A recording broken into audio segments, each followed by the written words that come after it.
So I started in poetry kind of as an accident. Both my parents loved poetry. My dad used to record poetry off the radio. And this tape on my arm here is a tape full of poems that he used to record. And then my mom loved poetry as well. So in England, I think a lot of people feel intimidated by poetry. But because I had it given to me by my family, it always felt like the language of family. Anytime I would see a poem or hear a poem like in an English classroom, I would want to participate. And I think my teachers noticed how quiet I was otherwise. But when poetry was announced and spoken about, I wanted to be part of that conversation. Poetry, I think, has also been a vehicle for helping me to speak. So my parents didn't know that I was deaf, and they, like I say with my dad's tapes, he would get me to recite some of the poems, and the reciting of those poems that he would play was almost like my first speech therapy sessions. Really is rooted in the beginning of language for me.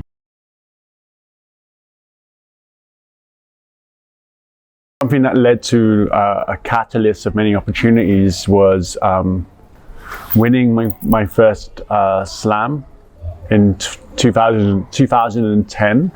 I won this thing called the London International Slam, and it was the first time that I got to travel as a poet.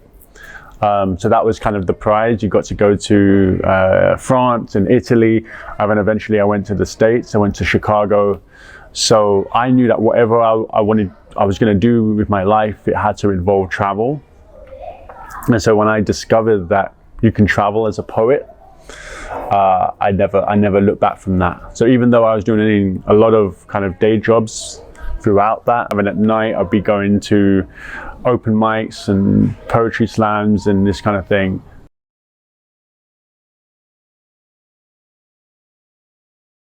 I think some of the best advice I got was about allowing yourself to be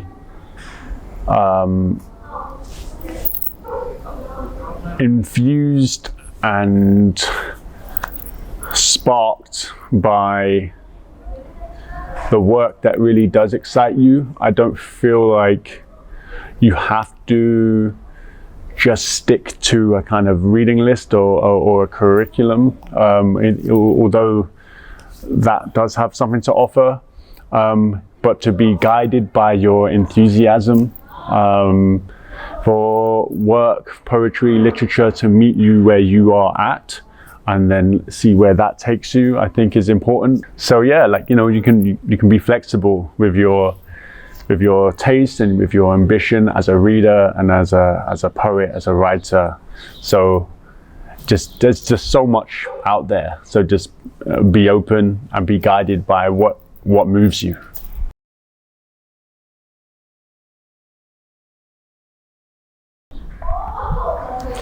I think poetry festivals are important because they offer a space for, you know, to develop like a centralized community within a globalized community. So that globalized community of poetry is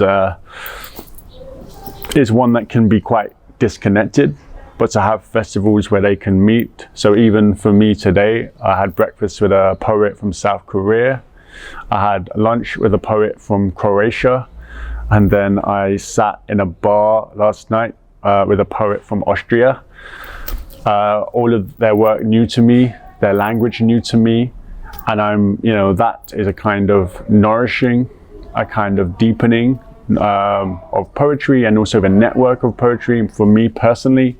But also, I think that that's really good for poetry as a whole, and you never know what's going to kind of spark a collaboration, an idea for a poem, a different kind of life, a different kind of possibility, and that's what art is, right? So I feel like poetry festivals are kind of hubs for that.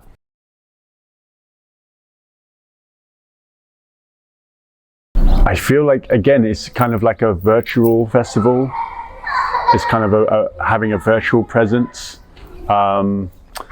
where you are in a way being pitched or presented to poetry festivals and poetry lovers across Europe. I think has made me feel seen, and a way for me and my work to be kind of open and facing the world, and that's kind of what I want the work to be doing. So my experience has been very positive.